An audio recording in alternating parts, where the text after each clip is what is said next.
Thing to do isn't to punch them, isn't to talk to them.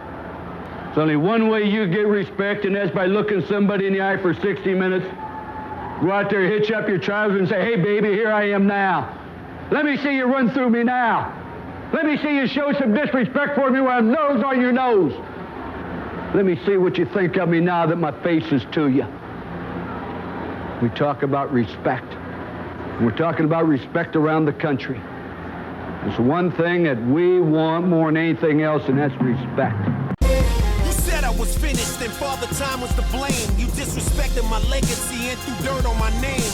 Told DJs he's over, he ain't spitting the same. What he says is irrelevant, hip-hop culture has changed. When I walk in the room, young boys look at me strange, as if I am a relic from some long-forgotten game. It makes my blood boil, turns my eyes to flames. I built an empire, they tried to kick me out in the rain. So I called on an inner power, it's hard to explain. It's like the Holy Spirit utilizing hip-hop slang. I'm beyond the gold grills and logos on chains. Just see, I changed rap forever, I elevated the game. Launched the greatest label in the history of rap, and for 24 years I carried it on my back. I've always shined brighter when I'm under attack. I might be down for a moment, but I always come back. It's time for war! It's time for war! It's time for war! It's time for war! It's time for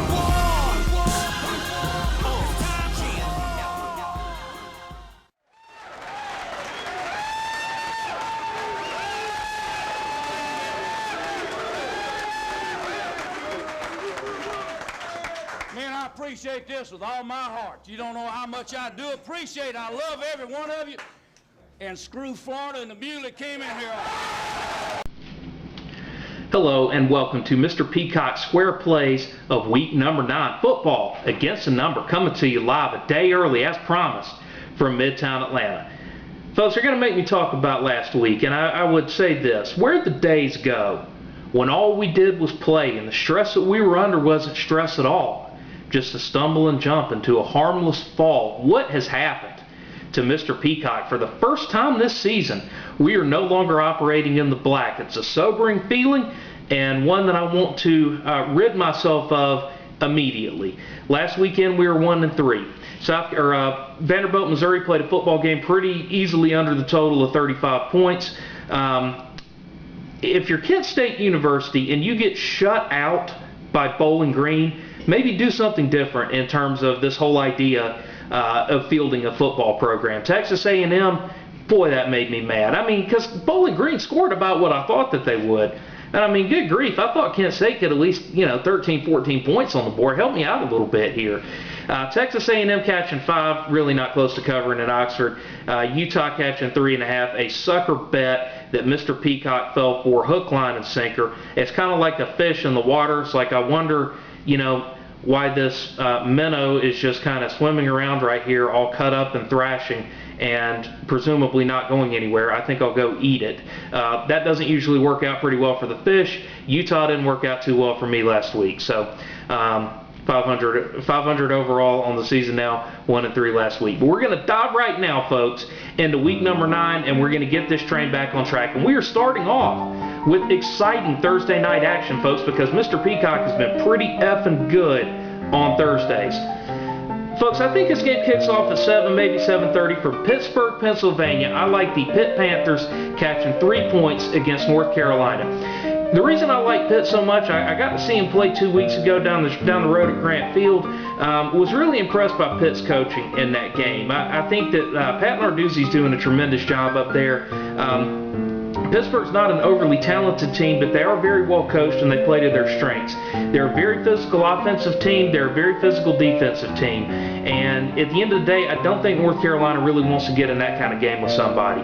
I was really struck at the start of the year when I watched North Carolina and South Carolina. By the way, that was a game Mr. Peacock nailed as well under. Was really struck at how poorly coached North Carolina was in that one, and I think that Pitt's got a significant coaching edge in this one. They're both coming off of a short week. Pitt's been in a lot of 4-quarter ball games here lately. You can say maybe they're getting tired. I don't think they are. I think they're getting used to it, and I think they got a lot of confidence playing in a tight game going down the stretch. So take the Pitt Panthers catching 3 points. Game number 2 also on Thursday night. I like the West Virginia Mountaineers and the Texas Christian University Horned Frogs playing a football game over 75 points because, do I really need to explain it? I mean, it's the Big 12, for heaven's sakes. I mean, they don't even really tackle and practice out there all that much anymore. Like 1 day a week, I think, is what it is now. So, I mean, overs are a pretty safe bet. I mean, good grief, it seems like just about every game that's being played out there that doesn't involve the University of Texas is going over the total. And even some of Texas, too, for that matter. But I kind of lump Texas Tech, Texas Christian, Baylor, and West Virginia into that group within the Big 12, and Oklahoma State too, I guess, a little bit. That, I mean, they're just really trying to play track meet kind of ball games, you know, and just it basically looks like a 7-on-7 when these teams are out there playing. I think this thing's going to go way over 75. I'd look for West Virginia. I'd look for TCU to get into the upper 40s to the 50s. I'd look for West Virginia to get into the mid-30s at a minimum. So I think over 75 is going to be a real safe bet with this one. Game number 3, we're going to State College, Pennsylvania, folks, the Happy Valley, where at high noon on Saturday, I like the Illinois Fighting Illini and the Nittany Lions of Penn State playing a football game under 43 points. Is this a Beth Moen special? Could we be so lucky? And why would you want to watch this game unless somebody can monetize it for you? Well, God bless Mr. Peacock, because that's what he's doing. All right, he's going to make you some money on this one. Folks, both of these two teams are in the top 25 in terms of defensive SRS. That's a defensive rating system that accounts for strength of schedule.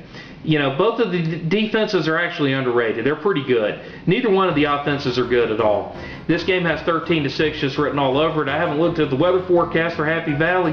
No, I don't really need to, because this thing's going to, you know, you play this thing, you know, sunny 80-degree day in a dome. Well, I don't guess it'd be 80 degrees in the dome, but you could play this thing in a domed stadium, and I think it would go under 43 points. So, take the under in that one. I don't envy you having to watch it unless you can make some money off of it, but now you are. So I guess I do envy you. Game number 4, we're going to Lexington, Kentucky, folks. I have been there. Been there a couple times. 7:30 p.m. Eastern, I like the Kentucky Wildcats catching 8.5 points against the Tennessee Volunteers. But Mr. Peacock, did you not see how bad Kentucky looked last weekend, LOL? And did you not see Tennessee almost beat Alabama? Capital laws.